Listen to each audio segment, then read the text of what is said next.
അങ്ങനെയാണെങ്കിൽ അടുത്ത പോയിന്റിൽ എന്താ പറയുന്നത്? ഇതിനകത്ത് കാര്യനിർവഹണ വിഭാഗത്തിൽ ഉൾപ്പെടുന്നവർ ആരൊക്കെയാണ്? സ്ഥിര കാര്യനിർവഹണ വിഭാഗം അഥവാ പെർമനന്റ് എക്സിക്യൂട്ടീവ് ഉണ്ട്. ഇതിനകത്ത് വരുന്നവരാണ് മുഖ്യമന്ത്രി, പ്രധാനമന്ത്രി, മന്ത്രിമാർ. ഇവരെല്ലാം ഒരു നമസ്കാരം. എല്ലാവർക്കും എൻട്രിയുടെ ഡിഗ്രി ലെവൽ യൂട്യൂബ് ചാനലിലേക്ക് സ്വാഗതം. ഞാൻ ലക്ഷ്മി TS. ഇന്ന് നമ്മുടെ NCERT സീരീസിന്റെ അടുത്തൊരു ഭാഗത്തിലേക്ക് പോവുകയാണ്. ഇവിടെ നമ്മൾ ഡിസ്കസ് ചെയ്യാനായിട്ട് പോകുന്നത് നമ്മുടെ +1 പൊളിറ്റിക്കൽ സയൻസ് ടെക്സ്റ്റ് ബുക്കിലെ വളരെ പ്രധാനപ്പെട്ട ഒരു ടോപ്പിക്കാണ് നമ്മുടെ എക്സിക്യൂട്ടീവ് എന്ന് പറയുന്നത്, കാര്യനിർവഹണ വിഭാഗം. നമുക്ക് പ്രിലിംസിനകത്ത് ഈ ഒരു ടോപ്പിക്ക് വരുന്നത് നമ്മുടെ സിവിക്സിനകത്തായിരുന്നു അല്ലെ. എന്നാൽ മെയിൻസിലേക്ക് വരുമ്പോൾ നിങ്ങൾക്ക് കോൺസ്റ്റിറ്റ്യൂഷൻ എന്ന് പറയുന്ന ആ ഒരു ഏരിയയിൽ നമുക്ക് ഈ ഒരു ടോപ്പിക്ക് കാര്യനിർവഹണ വിഭാഗത്തെ പറ്റിയിട്ട് കൂടുതലായിട്ട് പഠിക്കാനായിട്ടുണ്ട് അല്ലെ. അപ്പം ടെക്സ്റ്റ് ബുക്കിൽ എന്തൊക്കെയാണ് പറഞ്ഞിട്ടുള്ളത് എന്നുള്ള കാര്യങ്ങളും അതിനകത്തുള്ള ഇമ്പോർട്ടന്റ് ആയിട്ടുള്ള കുറച്ച് പോയിന്റ്സ് ഒക്കെയാണ് നമ്മൾ ഇന്നത്തെ ക്ലാസ്സിലൂടെ പഠിക്കാനായിട്ട് പോകുന്നത്. അപ്പോൾ അതിനു മുമ്പായിട്ട് നമ്മുടെ ചാനൽ സബ്സ്ക്രൈബ് ചെയ്യാത്തവർ ആരെങ്കിലും ഉണ്ടെങ്കിൽ ഒന്ന് സബ്സ്ക്രൈബ് ചെയ്തിരിക്കുക. നമുക്ക് ഡിഗ്രി ലെവൽ എക്സാമുമായിട്ട് ബേസ് ചെയ്തുകൊണ്ടുള്ള ക്ലാസ്സുകളും അതിന്റെ നോട്ടിഫിക്കേഷൻ ഡീറ്റെയിൽസുകളും എല്ലാം നമ്മളുടെ ഈ ഒരു ചാനലിലായിരിക്കും പബ്ലിഷ് ചെയ്യുന്നത്.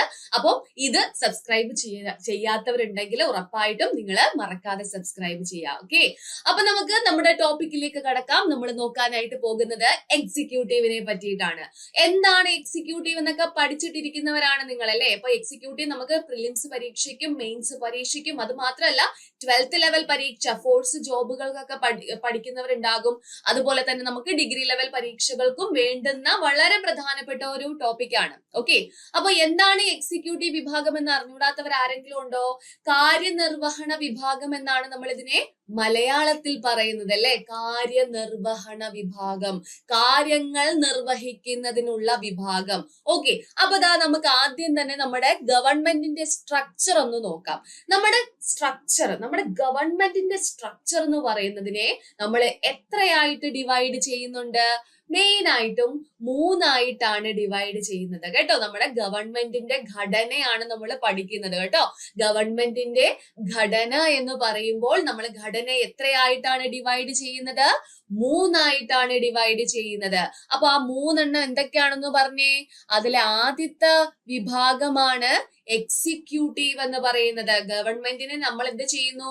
ഇതിപ്പോ നമ്മുടെ ഒരു ഗവൺമെന്റ് ആണെങ്കിൽ ഈ ഗവൺമെന്റിനെ നമ്മൾ 3 ആയിട്ട് ഭാഗിക്കുന്നു. ഓക്കെ, അതിലെ ആദ്യത്തെ ഈ ഒരു വിഭാഗത്തിനെ നമ്മൾ വിളിക്കുന്ന പേരെന്താണ്? എക്സിക്യൂട്ടീവ് വിഭാഗം എന്നാണ്. മലയാളത്തിൽ അതിനെ നമ്മള് കാര്യനിർവഹണ വിഭാഗം എന്ന് വിളിക്കുന്നു. കാര്യനിർവഹണ വിഭാഗം എന്നാണ് നമ്മൾ മലയാളത്തിൽ പറയുന്നത്. ഓക്കെ, അതിനുശേഷം രണ്ടാമത്തെ ആ ഒരു ക്ലാസിഫിക്കേഷൻ വരുന്നതാണ് ലെജിസ്ലേച്ചർ അഥവാ നമ്മൾ മലയാളത്തിൽ നിയമനിർമ്മാണ വിഭാഗം. ഓക്കെ, നിയമനിർമ്മാണ വിഭാഗം എന്നാണ് മലയാളത്തിൽ പറയുന്നത്. അതിനുശേഷം മൂന്നാമത്തെ ഒരു വിഭാഗമാണ് എന്ത്? ജുഡീഷ്യറി വിഭാഗം എന്ന് പറയുന്നത്. നമ്മൾ അതിനെ മലയാളത്തിൽ നീതിന്യായ വിഭാഗം എന്താണ്? നീതിന്യായ വിഭാഗം എന്നാണ് പറയുന്നത്. മനസ്സിലായല്ലോ? അപ്പൊ ആദ്യം നമ്മൾ പഠിച്ചിരിക്കേണ്ട കാര്യമാണ് ഗവൺമെന്റിന്റെ ഘടന എന്ന് പറയുന്നത്. ഗവൺമെന്റിനെ എന്ത് ചെയ്യുന്നു? 3 വിഭാഗങ്ങളായിട്ട് നമ്മൾ തരംതിരിക്കുന്നു. അതിൽ ആദ്യത്തെ വിഭാഗമാണ് കാര്യനിർവഹണ വിഭാഗം അഥവാ എക്സിക്യൂട്ടീവ് വിഭാഗം. രണ്ടാമത്തേതാണ് നിയമനിർമ്മാണ വിഭാഗം അഥവാ ലെജിസ്ലേറ്റീവ് വിഭാഗം. മൂന്നാമത്തേതാണ് എന്ത്? നീതിന്യായ വിഭാഗം അഥവാ ജുഡീഷ്യറി വിഭാഗം എന്ന് പറയുന്നത്. അതില് എക്സിക്യൂട്ടീവ് വിഭാഗം പേരിൽ തന്നെയുണ്ട്, കാര്യനിർവഹണ വിഭാഗം. അതായത് നമുക്കറിയാം നിയമങ്ങളെല്ലാം നിർമ്മിക്കുന്ന വിഭാഗം എന്ന് പറയുന്നത് ഏത് വിഭാഗമാണ്? നമ്മൾ ഈ പറയുന്ന നിയമനിർമ്മാണ വിഭാഗമാണ് നിയമങ്ങൾ നിർമ്മിക്കുന്നത്. നിങ്ങൾ ജസ്റ്റ് ഒന്ന് ഇമാജിൻ ചെയ്ത് നോക്കിക്കേ. ഒരു പുതിയതായിട്ടൊരു നിയമം കൊണ്ടുവരുന്നു. അത് ലോക്സഭയും രാജ്യസഭയും എല്ലാം പാസ്സാക്കി അവിടെ എല്ലാം ചർച്ച നടത്തിയതിനു ശേഷമാണ് അത് എന്ത് ചെയ്യുന്നത്? നമ്മുടെ ഇന്ത്യയിൽ പ്രാബല്യത്തിൽ കൊണ്ടുവരുന്നത് അല്ലെ. അപ്പൊ നിയമങ്ങൾ നിർമ്മിക്കുന്ന വിഭാഗമാണ് നമ്മൾ ഈ പറയുന്ന ലോക്സഭ, രാജ്യസഭ, സംസ്ഥാനങ്ങളിലാണെങ്കിൽ സംസ്ഥാന നിയമസഭ. ഇവരെല്ലാം എന്താണ്? നിയമനിർമ്മാണ വിഭാഗമാണ്. നിയമ നിയമങ്ങൾ നിർമ്മിക്കുന്ന വിഭാഗമാണ്. ഇനി രണ്ടാമത്തെ കാര്യം എന്ന് പറയുമ്പോൾ ഈ നിർമ്മിച്ച നിയമങ്ങളൊക്കെ നടപ്പിലാക്കണമല്ലോ, അത് കൃത്യമായിട്ട് ജനങ്ങളിലേക്ക് എത്തിക്കണമല്ലോ. അപ്പൊ അതെല്ലാം ചെയ്യുന്ന ആ ഒരു വിഭാഗത്തിനെ നമ്മൾ വിളിക്കുന്ന പേരാണെന്ത്? കാര്യനിർവഹണ വിഭാഗം എന്ന് പറയുന്നത് കേട്ടോ. അപ്പൊ നിയമങ്ങൾ നിർമ്മിക്കുന്നത് ലെജിസ്ലേറ്റീവ് വിഭാഗമാണെങ്കിൽ അത് നടപ്പിലാക്കുന്നത് ആരാണ്? അത് കാര്യനിർവഹണ വിഭാഗം അഥവാ എക്സിക്യൂട്ടീവ് ആണ്. ജസ്റ്റ് എക്സാമ്പിൾ നോക്കിക്കേ, നമ്മളെ ഭരിക്കുന്നത് president, vice president, prime minister, council of ministers അഥവാ മന്ത്രിസഭ, അതുപോലെ തന്നെ എന്താണ് ബ്യൂറോക്രസി, ഉദ്യോഗസ്ഥ വൃന്ദമുണ്ട്, അറ്റോർണി ജനറൽ തുടങ്ങിയ ആൾക്കാരെ എല്ലാമാണ് നമ്മൾ എന്ത് വിഭാഗത്തിലായിട്ട് കൺസിഡർ ചെയ്യുന്നത്? എക്സിക്യൂട്ടീവ് വിഭാഗത്തിലായിട്ട് കൺസിഡർ ചെയ്യുന്നത്. മനസ്സിലായോ? അപ്പൊ എക്സിക്യൂട്ടീവ് വിഭാഗത്തിൽ ഉൾപ്പെടുന്ന ആൾക്കാരെന്ന് പറയുന്നത് ഭരണനിർവഹണം, കാര്യനിർവഹണം നടത്തുന്ന ആൾക്കാരാണ്. ആരൊക്കെയാണ് എന്റോടൊപ്പം എന്ന് പറഞ്ഞേ? President, vice president, prime minister, council of ministers, ഉദ്യോഗസ്ഥ വൃന്ദം അഥവാ ബ്യൂറോക്രസി, അറ്റോർണി ജനറൽ, സംസ്ഥാനങ്ങളിലാണെങ്കിൽ മുഖ്യമന്ത്രി, ഗവർണർ, സംസ്ഥാന മന്ത്രിമാര്, സംസ്ഥാന സർക്കാർ ഉദ്യോഗസ്ഥര്, ഇവരെല്ലാരും ഏത് വിഭാഗത്തിൽ പെടും? എക്സിക്യൂട്ടീവ് വിഭാഗത്തിൽ പെടുന്നവരാണ്. അവരെ കുറിച്ചിട്ടാണ് നമ്മൾ ഇന്നത്തെ ക്ലാസ്സിൽ മെയിൻ ആയിട്ട് പഠിക്കുന്നത്. ഓക്കെ, ഇനി ബാക്കി ആ ജുഡീഷ്യറി കൂടി നമുക്ക് നോക്കിയിട്ട് പോകാം. ജുഡീഷ്യറി എന്ന് പറഞ്ഞാൽ എന്താണ്? നിയമങ്ങൾ വ്യാഖ്യാനിക്കുന്ന വിഭാഗമാണ് ഏത്? നീതി ന്യായ വിഭാഗം എന്ന് പറയുന്നത് അഥവാ ജുഡീഷ്യറി വിഭാഗം എന്ന് പറയുന്നത് കേട്ടോ. അപ്പം ജുഡീഷ്യറി എന്ന് കേൾക്കുമ്പോൾ തന്നെ നമുക്കറിയാം കോടതികളായിരിക്കും അതിനകത്ത് ഉൾപ്പെട്ട് വരുന്നത്. സുപ്രീം കോടതി, ഹൈക്കോടതി, ജില്ലാ കോടതി, മുൻസിഫ് കോടതി, മജിസ്ട്രേറ്റ് കോടതി, സിവിൽ കോടതി, കീഴ്ക്കോടതി, അങ്ങനെ തുടങ്ങിയ എല്ലാ കോടതികളും ഇൻക്ലൂഡഡ് ആയിട്ട് വരുന്നത് എവിടെയാണ്? ഈ ജുഡീഷ്യറി വിഭാഗത്തിലാണ്. ഓക്കെ, അപ്പൊ ഇതെല്ലാം നമ്മൾ സെപ്പറേറ്റ് ആയിട്ട് ഓരോ ചാപ്റ്റേഴ്സിലായിട്ട് നമുക്ക് NCERT പഠിക്കാനുണ്ട്. ആദ്യം നമ്മൾ പോകുന്നത് ഏത് വിഭാഗത്തെ പറ്റി പഠിക്കാനാണ്? എക്സിക്യൂട്ടീവ് വിഭാഗത്തെ പറ്റി പഠിക്കാനാണ്. ബാക്കി എല്ലാം ഒന്ന് മാറ്റി വെച്ചേ. നമ്മളിപ്പം കോൺസെൻട്രേറ്റ് ചെയ്യാൻ പോകുന്നത് കാര്യനിർവഹണ വിഭാഗത്തെയാണ് അഥവാ എക്സിക്യൂട്ടീവിനെയാണ്.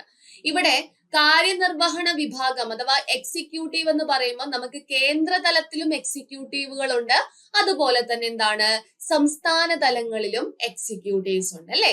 കേന്ദ്ര തലത്തിലും എക്സിക്യൂട്ടീവ് ഉണ്ട്, അവരെ നമ്മൾ യൂണിയൻ എക്സിക്യൂട്ടീവ്സ് എന്ന് പറയും. ഇനി സംസ്ഥാന തലങ്ങളിലും എക്സിക്യൂട്ടീവ്സ് ഉണ്ട്, കാര്യനിർവഹണ വിഭാഗക്കാരുണ്ട്, അവരെ നമ്മൾ സ്റ്റേറ്റ് എക്സിക്യൂട്ടീവ്സ് എന്നാണ് പറയുന്നത്. നോക്കിക്കേ, യൂണിയൻ എക്സിക്യൂട്ടീവ്സിനെ പറ്റി പരാമർശിക്കുന്ന ഭരണഘടനയുടെ ആർട്ടിക്കിൾ എവിടെ മുതൽ എവിടെ വരെയാണ്? ആർട്ടിക്കിൾ 52 മുതൽ 78 വരെയുള്ള ആർട്ടിക്കിൾ ശ്രദ്ധിച്ച് പഠിച്ചു വെച്ചോണേ. ആർട്ടിക്കിൾ 52 മുതൽ ആർട്ടിക്കിൾ 78 വരെയുള്ള ആർട്ടിക്കിളിലാണ് എന്തിനെ പറ്റി പരാമർശിക്കുന്നത്?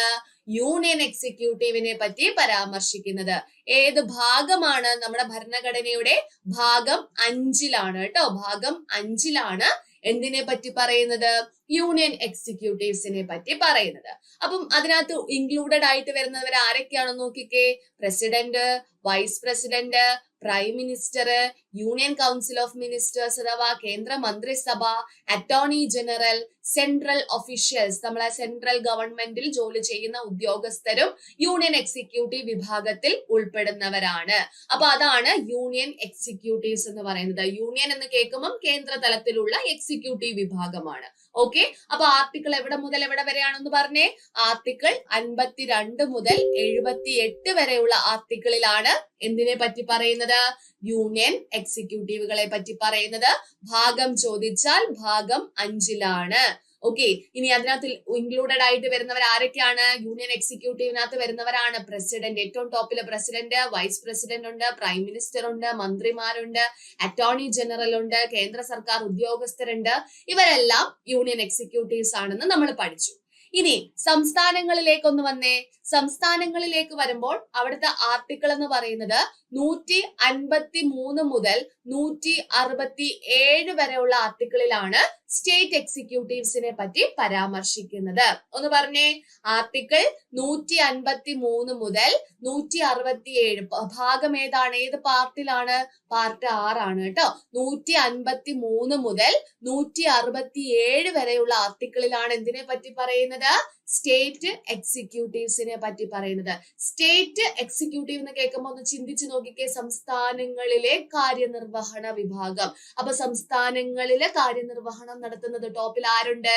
ഗവർണറുണ്ട്, മുഖ്യമന്ത്രിയുണ്ട്, മറ്റു മന്ത്രിമാരുണ്ട്, പിന്നെ സംസ്ഥാന സർക്കാർ ഉദ്യോഗസ്ഥരുണ്ട് അല്ലെ. അപ്പൊ ഇവരെ എല്ലാരെയും കൂടെ ചേർത്തിട്ടാണ് നമ്മൾ എന്തെന്ന് പറയുന്നത്? സ്റ്റേറ്റ് എക്സിക്യൂട്ടീവ്സ് എന്ന് പറയുന്നത്. ഇതാണ് ബേസ്. ഓക്കെ, യൂണിയൻ എക്സിക്യൂട്ടീവ്സും സ്റ്റേറ്റ് എക്സിക്യൂട്ടീവ്സും അറിഞ്ഞു വെച്ചിരിക്കുക, ആർട്ടിക്കിൾസ് പഠിച്ചു വെച്ചിരിക്കുക. ഇതാണ് ഇതിന്റെ ബേസ് എന്ന് പറയുന്നത്. ഇനി നമുക്ക് ടെക്സ്റ്റ് ബുക്കുമായിട്ട് ബന്ധപ്പെട്ട കാര്യങ്ങളിലേക്ക് പോകാം. അതിനകത്തുള്ള പോയിന്റ്സ് വളരെ വളരെ ഇമ്പോർട്ടന്റ് ആണ്. നമുക്ക് അതൊക്കെ ഒന്ന് ശ്രദ്ധിച്ച് പഠിക്കാം. ഓക്കെ അല്ലേ? ഇപ്പൊ നിങ്ങൾക്ക് ഒരുവിധം ഐഡിയ കിട്ടി കാണുമല്ലോ, എന്താണ് എക്സിക്യൂട്ടീവ് വിഭാഗം എന്നുള്ള ഒരു ഐഡിയ കിട്ടി കാണുമല്ലോ. അങ്ങനെയാണെങ്കിൽ ഇതാ ശ്രദ്ധിച്ചോളൂ. നിങ്ങളോട് ഇങ്ങനെ ഒരു ചോദ്യം ചോദിക്കുന്നു: നയങ്ങൾ നടപ്പിലാക്കുക, ഭരണനിർവഹണം നടത്തുക എന്നീ ചുമതലകൾ നിർവഹിക്കുന്ന ഗവൺമെന്റിന്റെ ഘടകം അറിയപ്പെടുന്ന പേര് എന്താണ്? ഇവിടെ ശ്രദ്ധിച്ച് നമ്മൾ ആ സെന്റൻസ് വായിക്കുമ്പം ശ്രദ്ധിച്ച് മനസ്സിലാക്കിയിട്ട് വേണം ആൻസറിലേക്ക് പോകാൻ. നയങ്ങൾ നടപ്പിലാക്കുക, ഇവിടെ നയങ്ങൾ നിർമ്മിക്കുക എന്നതായിരുന്നുവെങ്കിൽ ആൻസർ കാര്യനിർവഹണ വിഭാഗം വരുത്തില്ലായിരുന്നു, നിയമനിർമ്മാണ വിഭാഗമേ വരുത്തുള്ളായിരുന്നു. ഓക്കെ, ഇവിടെ ചോദ്യം എങ്ങനെയാണ്? നയങ്ങൾ നടപ്പിലാക്കുക എന്നാണ് പറയുന്നത്. നടപ്പിലാക്കുന്നത് ആരാണ്? അത് എക്സിക്യൂട്ടീവ് ആണ് കേട്ടോ. നയങ്ങൾ നടപ്പിലാക്കുന്നു, അതുപോലെ തന്നെ ഭരണനിർവഹണം നടത്തുന്നു. ഈ ചുമതലകളെല്ലാം ചെയ്യുന്ന ഗവൺമെന്റിന്റെ ഘടകം ഏതാണ് മക്കളെ? ഒന്ന് പറഞ്ഞേ. അതാണ് നമ്മുടെ കാര്യനിർവഹണ വിഭാഗം അഥവാ എക്സിക്യൂട്ടീവ് എന്ന് പറയുന്നത്. ഓക്കെ അല്ലേ? ആ സെന്റൻസും ആ ഒരു ചോദ്യവും മറന്നു പോകത്തില്ലല്ലോ. നയങ്ങൾ നടപ്പിലാക്കുക, ഭരണനിർവഹണം നടത്തുക എന്നീ ചുമതലകൾ വഹിക്കുന്ന ഗവൺമെന്റിന്റെ ഘടകം ഏതാണ്? ഉത്തരം എന്ന് പറഞ്ഞേ. ഉത്തരം കാര്യനിർവഹണ വിഭാഗമാണ്. എന്നാൽ നിയമനിർമ്മാണ സഭ രൂപം നൽകിയ നിയമങ്ങളും നയങ്ങളുമാണ് ആര് നടപ്പിലാക്കുന്നത്? നമ്മൾ ഈ പറയുന്ന കാര്യനിർവഹണ വിഭാഗം നടപ്പിലാക്കുന്നത്. നിയമനിർമ്മാണ സഭ ലോക്സഭ ആയിക്കോട്ടെ, രാജ്യസഭ ആയിക്കോട്ടെ, സംസ്ഥാന നിയമസഭകളായിക്കോട്ടെ, അവരെന്ത് ചെയ്യാറുണ്ട്? നിയമങ്ങൾ രൂപം നൽകാറുണ്ട്, നിയമങ്ങൾ ഉണ്ടാക്കാറുണ്ട്, നയങ്ങൾ ഉണ്ടാക്കാറുണ്ട് അല്ലെ. അപ്പം അവരുണ്ടാക്കിയ ആ നയങ്ങളെല്ലാം നടപ്പിലാക്കുക എന്ന ചുമതലയാണ് ആർക്ക് വരുന്നത്? ഈ കാര്യനിർവഹണ വിഭാഗത്തിന് വരുന്നതെന്ന് മനസ്സിലാക്കി വെച്ചിരിക്കുക. ഓക്കെ ആണോ? ക്ലിയർ ആണോ? അങ്ങനെയാണെങ്കിൽ അടുത്ത പോയിന്റിൽ എന്താ പറയുന്നത്? ഇതിനകത്ത് കാര്യനിർവഹണ വിഭാഗത്തിൽ ഉൾപ്പെടുന്നവർ ആരൊക്കെയാണ്? പ്രസിഡന്റ് ഉൾപ്പെടുന്നുണ്ടെന്ന് നമ്മൾ പഠിച്ചു, പ്രധാനമന്ത്രി ഉൾപ്പെടുന്നുണ്ട്, മന്ത്രിമാർ ഉൾപ്പെടുന്നുണ്ട് അല്ലെ. അപ്പൊ ഭരണനിർവഹണം നടത്തുന്ന ഉദ്യോഗസ്ഥ വിഭാഗവും എവിടെ ഉൾപ്പെടുന്നുണ്ട്? ഈ കാര്യനിർവഹണ വിഭാഗത്തിൽ ഉൾപ്പെടുന്നുണ്ടെന്ന് മനസ്സിലാക്കി വെച്ചിരിക്കുക. ഒന്നും കൂടെ പറഞ്ഞേ, ആരൊക്കെയാണ് കാര്യനിർവഹണ വിഭാഗത്തിൽ ഉൾപ്പെടുന്നത്? പ്രസിഡന്റ് ഉണ്ട്, പ്രധാനമന്ത്രിയുണ്ട്, മന്ത്രിമാരുണ്ട്, ഭരണനിർവഹണം നടത്തുന്ന ഉദ്യോഗസ്ഥ വിഭാഗവും എവിടെ ഉൾപ്പെടുന്നുണ്ട്? ഈ കാര്യനിർവഹണ വിഭാഗത്തിൽ ഉൾപ്പെടുന്നുണ്ടെന്ന് പഠിച്ചു വെച്ചിരിക്കുക. ഓക്കെ, ഇനി വേറൊരു രീതിയിലുള്ള ഒരു ക്ലാസിഫിക്കേഷൻ ഉണ്ട്. നമുക്ക് എക്സിക്യൂട്ടീവിനെ മറ്റൊരു രീതിയിൽ ക്ലാസിഫൈ ചെയ്യുന്നു. മറ്റേ നമ്മൾ കേന്ദ്രതലം സംസ്ഥാന തലം എന്ന് പറഞ്ഞ് രണ്ടായിട്ട് ക്ലാസിഫൈ ചെയ്തു. ഇത് അതല്ല.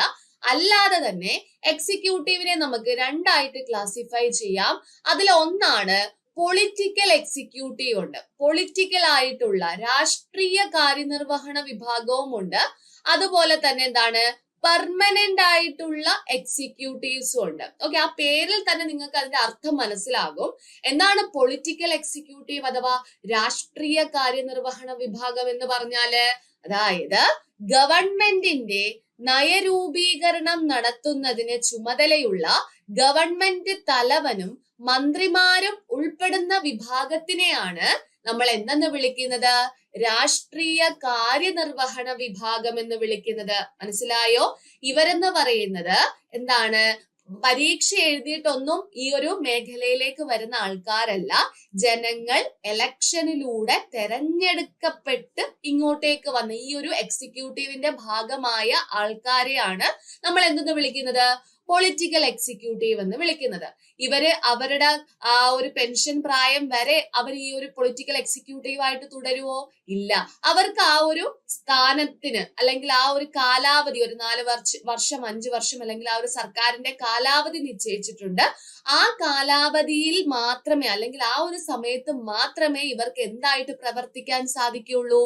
ഈ പൊളിറ്റിക്കൽ എക്സിക്യൂട്ടീവ് ആയിട്ട് പ്രവർത്തിക്കാൻ സാധിക്കുകയുള്ളൂ. മനസ്സിലായോ?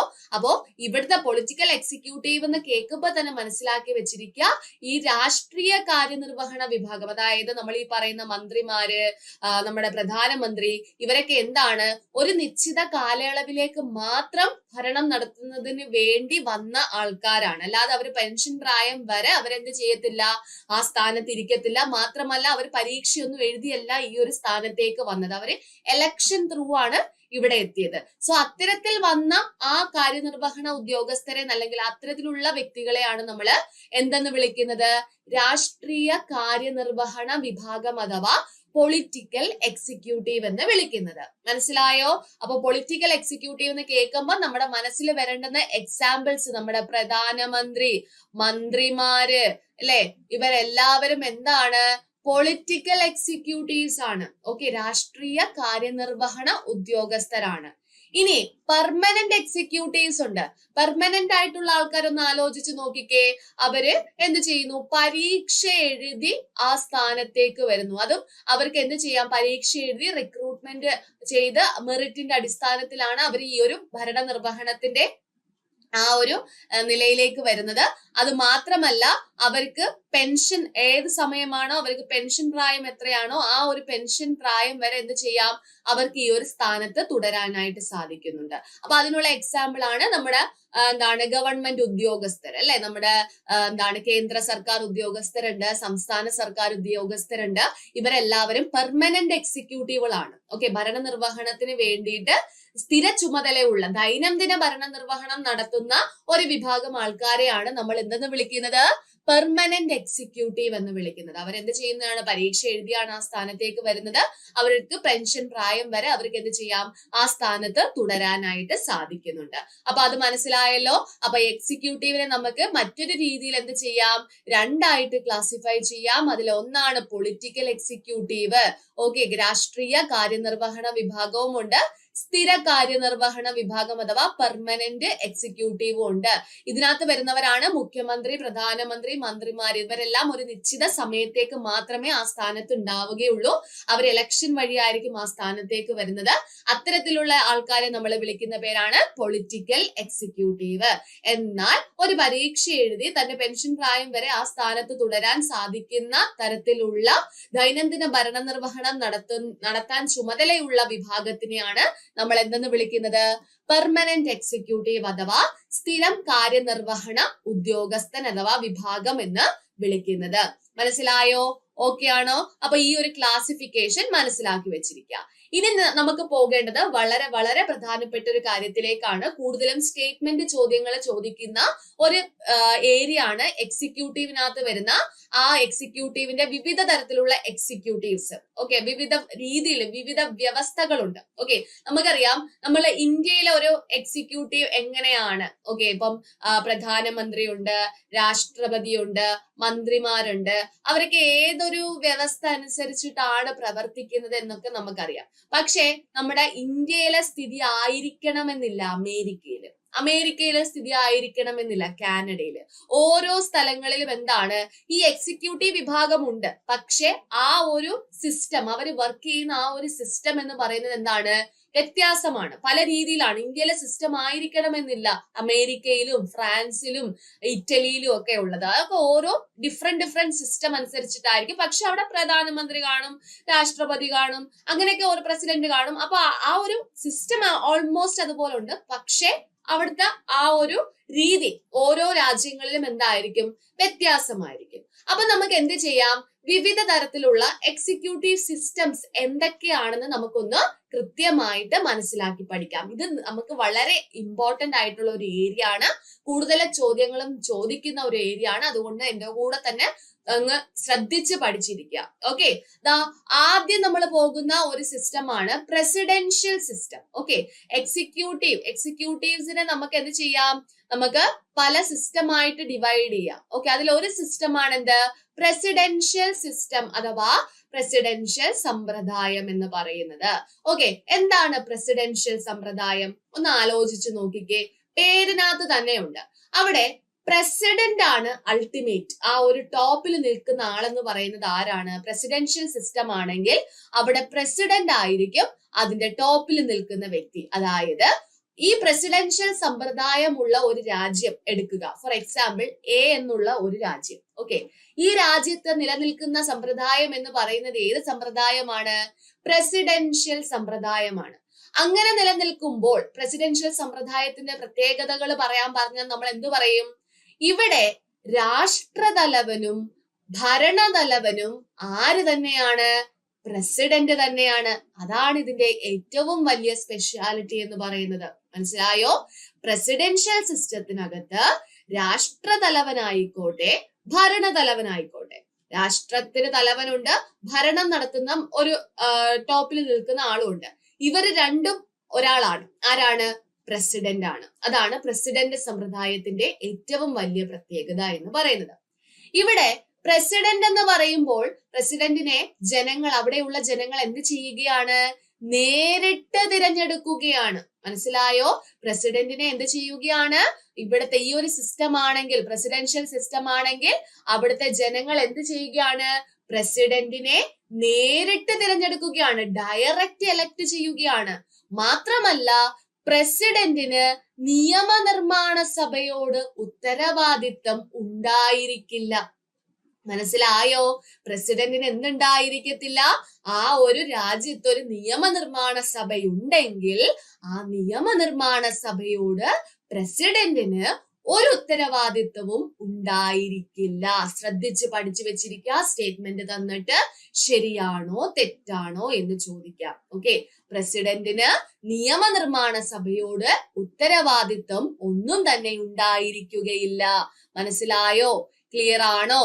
അങ്ങനെയെങ്കിൽ മന്ത്രിമാര് ഈ പ്രസിഡന്റിന്റെ ഉദ്യോഗസ്ഥന്മാര് മാത്രമായിരിക്കും. ഓക്കെ, അവിടെ രാജ്യത്ത് എന്തുണ്ടാകും? നമ്മൾ പറഞ്ഞു ഭരണതലവനായിക്കോട്ടെ രാഷ്ട്രതലവനായിക്കോട്ടെ രണ്ടും ആരാണ്? പ്രസിഡന്റ് ആണല്ലേ. അപ്പൊ ആ പ്രസിഡന്റിനെ കൂടാതെ അവിടെ പല വകുപ്പുകൾ കൈകാര്യം ചെയ്യുന്ന മന്ത്രിമാരുണ്ടാകത്തില്ലേ? ആ മന്ത്രിമാരെല്ലാം എന്താണ്? ഇവിടെ പ്രസിഡന്റിന്റെ ഉദ്യോഗസ്ഥന്മാര് മാത്രമാണ്. ഓക്കെ, പ്രസിഡന്റിന്റെ ഉദ്യോഗസ്ഥന്മാരാണെന്ന് ഓർത്ത് വെച്ചിരിക്കുക. മാത്രമല്ല നിയമനിർമ്മാണ സഭയിൽ പ്രസിഡന്റ് അംഗമല്ല. പ്രസിഡന്റിന് ആകെപ്പാട് അവിടെ അങ്ങോട്ട് ഉത്തരവാദിത്വം ഇല്ല. മാത്രമല്ല നിയമനിർമ്മാണ സഭയിൽ പ്രസിഡന്റ് എന്തായിരിക്കത്തില്ല? അംഗമായിരിക്കത്തില്ലെന്ന് കൂടി ഓർത്ത് വെച്ചിരിക്കുക. നിയമനിർമ്മാണ സഭ പിരിച്ചുവിടാനും പ്രസിഡന്റിന് അധികാരം കാണത്തില്ല. ഓക്കെ, പ്രസിഡന്റിന് അങ്ങോട്ട് ഉത്തരവാദിത്വവും ഇല്ല, അത് പിരിച്ചുവിടാനുള്ള അധികാരവും ഇല്ല. അവിടെ പ്രസിഡന്റ് ആ ഒരു നിയമനിർമ്മാണ സഭയിൽ അംഗവുമല്ല എന്ന് ഓർത്തു വെച്ചിരിക്കുക. അപ്പൊ അത്തരത്തിലുള്ള പ്രസിഡൻഷ്യൽ സിസ്റ്റം നിലനിൽക്കുന്ന രണ്ട് രാജ്യങ്ങളുണ്ട്. ഏതൊക്കെയാണ്? ഒന്ന് അമേരിക്കയാണ്. ഇപ്പോഴും ഈ ഒരു സിസ്റ്റമാണ് നിലനിൽക്കുന്നത്. അതുപോലെ തന്നെ ബ്രസീൽ. അമേരിക്കയിലും ബ്രസീലിലും എന്ത് സിസ്റ്റമാണ് ഇപ്പം നിലവിലുള്ളത്? പ്രസിഡൻഷ്യൽ സിസ്റ്റം ആണ്. മനസ്സിലായോ? അപ്പൊ എന്താണ് പ്രസിഡൻഷ്യൽ സിസ്റ്റം എന്ന് മനസ്സിലായോ? നിലവിൽ അമേരിക്കയിലും ബ്രസീലിലും ഫോളോ ചെയ്യുന്ന സിസ്റ്റം എന്ന് പറയുന്നത് ഏത് സിസ്റ്റമാണ്? പ്രസിഡൻഷ്യൽ സിസ്റ്റം ആണ്. അപ്പം അവിടെ ആ രാജ്യത്തുള്ള ആ ഒരു പ്രസിഡൻഷ്യൽ സിസ്റ്റത്തിന്റെ പ്രത്യേകതകൾ ഒന്നും കൂടെ ഒന്ന് പറഞ്ഞേ. അവിടുത്തെ രാഷ്ട്രതലവനും പ്രസിഡന്റ് ആയിരിക്കും, ഭരണതലവനും പ്രസിഡന്റ് ആയിരിക്കും. പ്രസിഡന്റിനെ ജനങ്ങൾ എന്ത് ചെയ്യുകയാണ്? നേരിട്ടാണ് തിരഞ്ഞെടുക്കുന്നത്. അവിടെ നിയമനിർമ്മാണ സഭയോട് പ്രസിഡന്റിന് ഉത്തരവാദിത്വം ഒന്നും കാണത്തില്ല. പ്രസിഡന്റ് അവിടുത്തെ അംഗമായിരിക്കത്തില്ല. അതുപോലെ തന്നെ നിയമനിർമ്മാണ സഭയെ പിരിച്ചുവിടാനും പ്രസിഡന്റിന് അധികാരം ഉണ്ടായിരിക്കത്തില്ല. ഇനി മന്ത്രിമാര് പ്രസിഡന്റിന്റെ ഉദ്യോഗസ്ഥന്മാർ മാത്രമായിരിക്കും. ഇവിടെ നിങ്ങൾ ഏറ്റവും ശ്രദ്ധിച്ചു പഠിക്കേണ്ടത് പ്രസിഡൻഷ്യൽ സിസ്റ്റം നിലനിൽക്കുന്ന രാജ്യങ്ങൾ ഏതൊക്കെയാണെന്നാണ്. ഉത്തരം ഒന്ന് പറഞ്ഞേ. അമേരിക്കയും ബ്രസീലുമാണ്. ഓക്കെ, പ്രസിഡൻഷ്യൽ സിസ്റ്റം നിലനിൽക്കുന്ന രണ്ട് രാജ്യങ്ങൾ ഒന്ന് പറഞ്ഞേ. അമേരിക്കയും ബ്രസീലുമാണ്. മറന്നുപോകത്തില്ലല്ലോ, അമേരിക്കയും ബ്രസീലുമാണ്. ഇനി രണ്ടാമത്തെ ഒരു സിസ്റ്റം ആണെന്ത്? സെമി പ്രസിഡൻഷ്യൽ സിസ്റ്റം എന്ന് പറയും. സെമി പ്രസിഡൻഷ്യൽ സിസ്റ്റം അഥവാ അർദ്ധ പ്രസിഡൻഷ്യൽ സമ്പ്രദായം. എന്താണ്? അർദ്ധ പ്രസിഡൻഷ്യൽ സമ്പ്രദായം എന്നാണ് നമ്മൾ പറയുന്നത്. അപ്പൊ എന്താണ് അർദ്ധ പ്രസിഡൻഷ്യൽ സമ്പ്രദായം എന്ന് പറഞ്ഞാൽ ശ്രദ്ധിച്ചു കേട്ടോളൂ, ഇവിടുത്തെ രാഷ്ട്രതലവൻ എന്ന് പറയുന്നത് ആരാണ്? പ്രസിഡന്റ് ആണ്. മനസ്സിലായോ? നേരത്തെ പ്രസിഡൻഷ്യൽ സിസ്റ്റം ആയിരുന്നു എങ്കിൽ രാഷ്ട്രതലവനും ഭരണതലവനും ഒരാളായിരുന്നു, അതായിരുന്നു പ്രസിഡന്റ്. എന്നാൽ സെമി പ്രസിഡൻഷ്യൽ സിസ്റ്റം ആണെങ്കിൽ അവിടുത്തെ രാഷ്ട്രതലവൻ ആരായിരിക്കും? പ്രസിഡന്റ് ആയിരിക്കും. എന്നാൽ ഭരണതലവൻ എന്ന് പറയുന്നത് ആരായിരിക്കും? അത് പ്രധാനമന്ത്രി ആയിരിക്കും. മനസ്സിലായോ? ഭരണതലവൻ ആരായിരിക്കും? അത് പ്രധാനമന്ത്രി ആയിരിക്കും. നോക്കിക്കേ, പ്രധാനമന്ത്രിക്കും മന്ത്രിസഭയ്ക്കും നിയമനിർമ്മാണ സഭയോട് ഉത്തരവാദിത്തം ഉണ്ടായിരിക്കും. ഇവിടെ പ്രസിഡന്റിന് ഉത്തരവാദിത്തം ഉണ്ടെന്നല്ല പറയുന്നത്, ശ്രദ്ധിച്ചിരിക്കുക.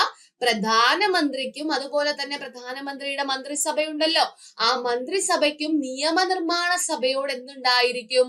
ഒരു ഉത്തരവാദിത്തം ഉണ്ടായിരിക്കും.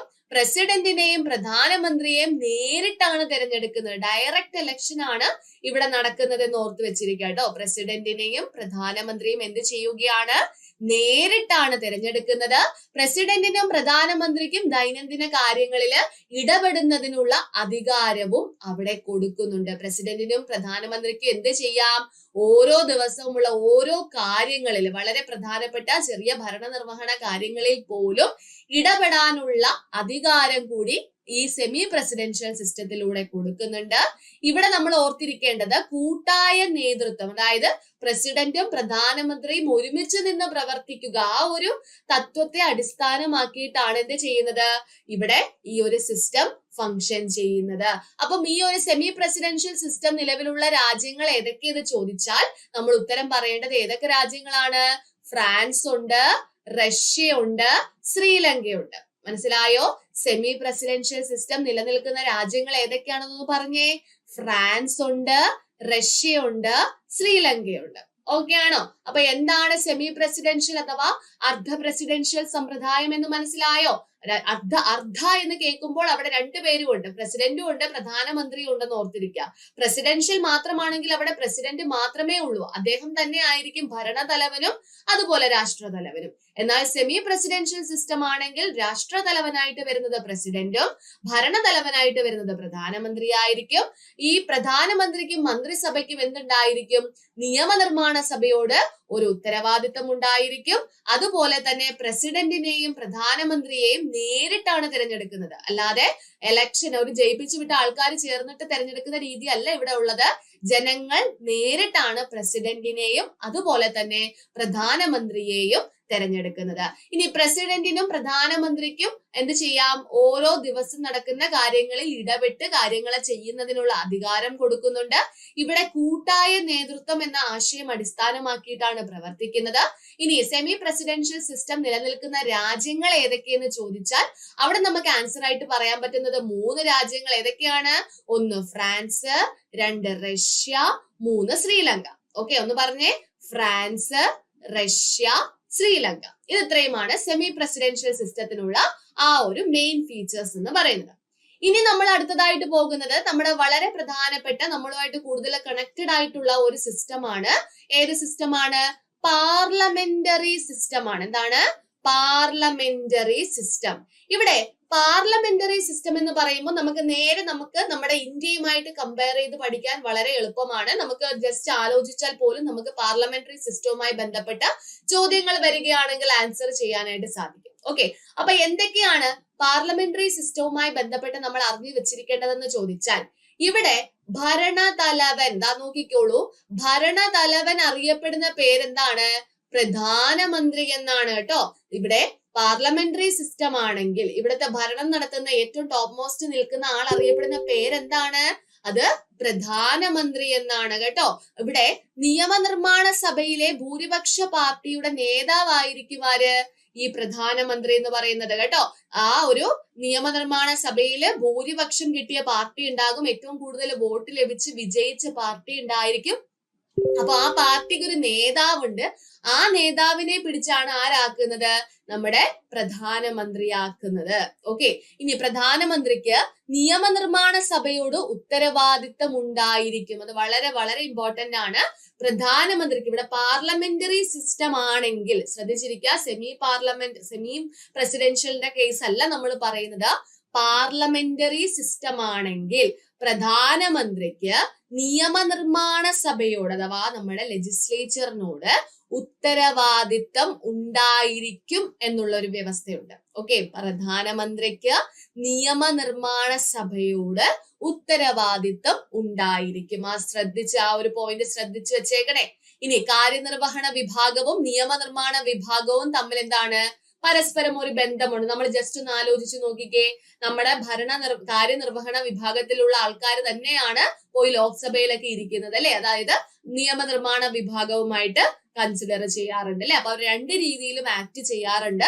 അതുകൊണ്ടാണ് ഈ ഒരു പോയിന്റിന് ഇവിടെ പ്രസക്തി വരുന്നത്. അതായത് കാര്യനിർവഹണ വിഭാഗവും നിയമനിർമ്മാണ വിഭാഗവും തമ്മിൽ എന്താണ്, പരസ്പരം ബന്ധിപ്പിച്ചിരിക്കുകയാണെന്ന് ഓർത്തു വെച്ചിരിക്കുക. ഇനി ഈ പാർലമെന്ററി സിസ്റ്റം അറിയപ്പെടുന്ന മറ്റു ചില പേരുകളുണ്ട്. അതിലൊന്നാണ് ക്യാബിനറ്റ് ഗവൺമെന്റ് എന്ന് പറയുന്നത് കേട്ടോ. ക്യാബിനറ്റ് ഗവൺമെന്റ് എന്നറിയപ്പെടുന്ന സിസ്റ്റം ഏതാണ്, അത് പാർലമെന്ററി സിസ്റ്റം ആണ്. റെസ്പോൺസിബിൾ ഗവൺമെന്റ് എന്നും west minister model of government എന്നെല്ലാം ഈ പാർലമെന്ററി വ്യവസ്ഥ അറിയപ്പെടുന്നുണ്ട്. മനസ്സിലായോ? പാർലമെന്ററി വ്യവസ്ഥ അറിയപ്പെടുന്ന മറ്റു പേരുകൾ എന്തൊക്കെയാണെന്ന് പറഞ്ഞേ.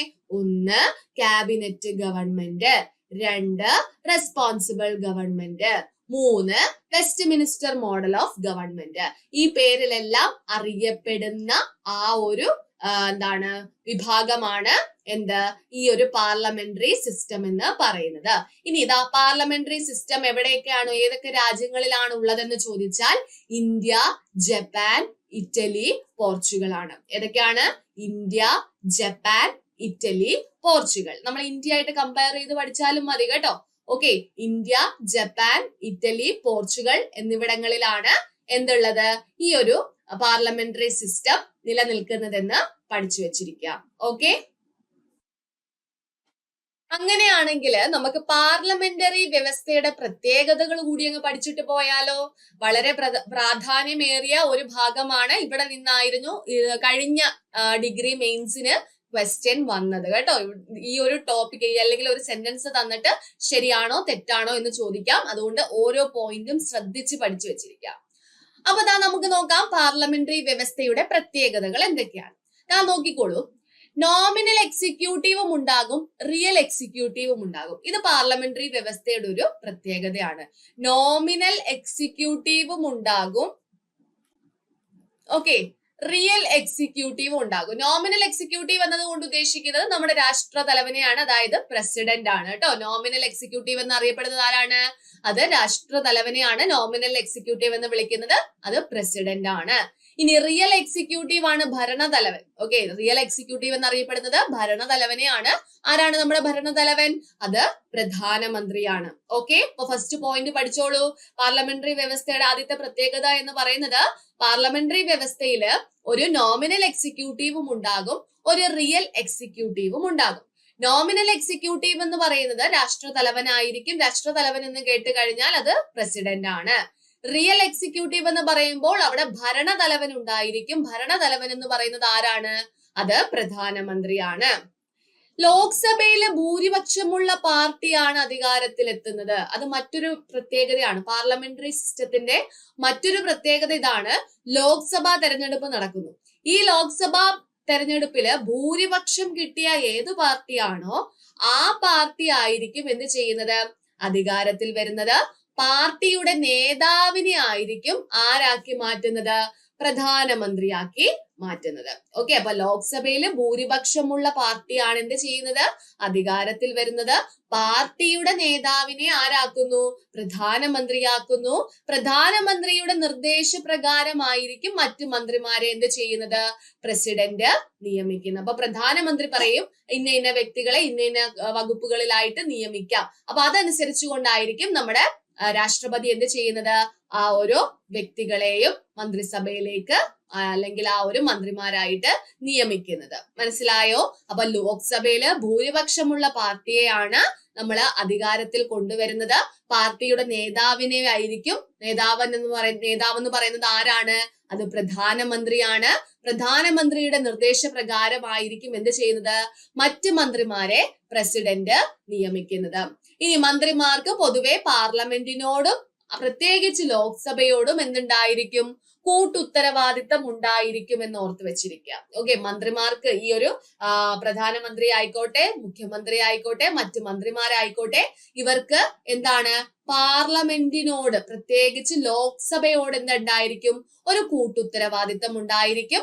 മന്ത്രിമാർക്ക് നിയമനിർമ്മാണ സഭയിലും എക്സിക്യൂട്ടീവിലും അംഗത്വം ഉണ്ടായിരിക്കും. ഓക്കെ, മന്ത്രിമാരാണെങ്കിൽ അവർക്ക് നിയമനിർമ്മാണ സഭയിലും അംഗത്വം ഉണ്ടായിരിക്കും, അതുപോലെ തന്നെ എക്സിക്യൂട്ടീവ് അംഗത്വവും ഉണ്ടായിരിക്കും. അതായത് ഒരു ഇരട്ട അംഗത്വം ഇവർക്ക് ലഭിക്കുമെന്ന് പഠിച്ചു വെച്ചിരിക്കാം. ഓക്കെ, മന്ത്രിമാർക്ക് നിയമനിർമ്മാണ സഭയിലും എക്സിക്യൂട്ടീവിലും എന്തുണ്ടായിരിക്കും? അംഗത്വം ഉണ്ടായിരിക്കും. മനസ്സിലായോ? മന്ത്രിമാർക്ക് എവിടെയൊക്കെ ആയിരിക്കും മന്ത്രിമാർക്ക് അംഗത്വമുള്ളത്? എവിടെയൊക്കെയാണ്? ഒന്ന്, നിയമനിർമ്മാണ സഭയിലാണ്. രണ്ട്, എക്സിക്യൂട്ടീവിലാണ്, ലെജിസ്ലേച്ചറിലും അതുപോലെ തന്നെ എക്സിക്യൂട്ടീവിലും എന്തുണ്ടായിരിക്കും? ഈ ഒരു അംഗത്വം ഉണ്ടായിരിക്കും. അതുകൊണ്ടാണ് അതിനെ ഇരട്ട അംഗത്വം എന്ന് വിളിക്കുന്നത്. ഇനി പാർലമെന്റ് അംഗമല്ലാത്ത ഒരു വ്യക്തിക്ക് സാധാരണയായിട്ട് മന്ത്രിയാകാൻ സാധിക്കുമോ? പറ്റത്തില്ല കേട്ടോ. പാർലമെന്റ് അംഗമല്ലാത്ത ഒരു വ്യക്തിക്ക് എന്ത് ചെയ്യാൻ സാധിക്കുകയില്ല? മന്ത്രിയാകുവാൻ സാധിക്കുകയില്ല. ഇനി ഇൻ കേസ് എന്തെങ്കിലും സാഹചര്യത്തിൽ പാർലമെന്റ് അംഗമല്ലാത്ത ഒരാളെ എന്ത് ചെയ്യുകയാണ്? മന്ത്രിയായിട്ട് നിയമിക്കാനായിട്ട് പോവുകയാണ്. അങ്ങനെ വരുന്ന സാഹചര്യങ്ങളിൽ ആ വ്യക്തി 6 മാസത്തിനുള്ളിൽ എന്ത് ചെയ്തിരിക്കണം? പാർലമെന്റിൽ അംഗത്വം നേടിയിരിക്കണം. മനസ്സിലായോ? അപ്പോ പാർലമെന്റ് അംഗമല്ലാത്ത ഒരു വ്യക്തിക്ക് എന്ത് ചെയ്യാൻ സാധിക്കുകയില്ല? മന്ത്രിയാകുവാൻ സാധിക്കുകയില്ല. ഇനി ഇൻ കേസ് അദ്ദേഹത്തെ മന്ത്രിയാക്കി നിയമിക്കുകയാണെങ്കിൽ ആ വ്യക്തി എന്ത് ചെയ്തിരിക്കണം? 6 മാസത്തിനുള്ളിൽ, ആ ഒരു ഡേറ്റ് ഓർത്ത് വെച്ചോടെ, വിത്തിൻ 6 മന്ത് ആണ്. 6 മാസത്തിനുള്ളിൽ എന്ത് ചെയ്തിരിക്കണം? പാർലമെന്റിൽ അംഗത്വം എടുത്തിരിക്കണം. അത് മാത്രമല്ല, ക്യാബിനറ്റിന്റെയും പാർലമെന്റിന്റെയും പാർട്ടിയുടെയും നേതാവായിരിക്കും നമ്മൾ ഈ പറയുന്ന പ്രധാനമന്ത്രി. പാർട്ടിയുടെ നേതാവാണ്. പാർലമെന്റിന്റെ നേതാവ് എന്ന് പറയുന്നത് പ്രധാനമന്ത്രി ആയിരിക്കും. അതുപോലെ തന്നെ ക്യാബിനറ്റിന്റെ നേതാവും ആര് തന്നെ ആയിരിക്കും? അതും പ്രധാനമന്ത്രി ആയിരിക്കുമെന്ന് ഓർത്തു വെച്ചിരിക്കുക. ഓക്കെ, ഒന്നുകൂടെ പറഞ്ഞേ. ക്യാബിനറ്റിന്റെ നേതാവും പാർലമെന്റിന്റെ നേതാവും പാർട്ടിയുടെ നേതാവും. ഒന്നുകൂടെ, ക്യാബിനറ്റിന്റെ നേതാവും പാർലമെന്റിന്റെ നേതാവും പാർട്ടിയുടെ നേതാവും ആര് തന്നെയാണ്?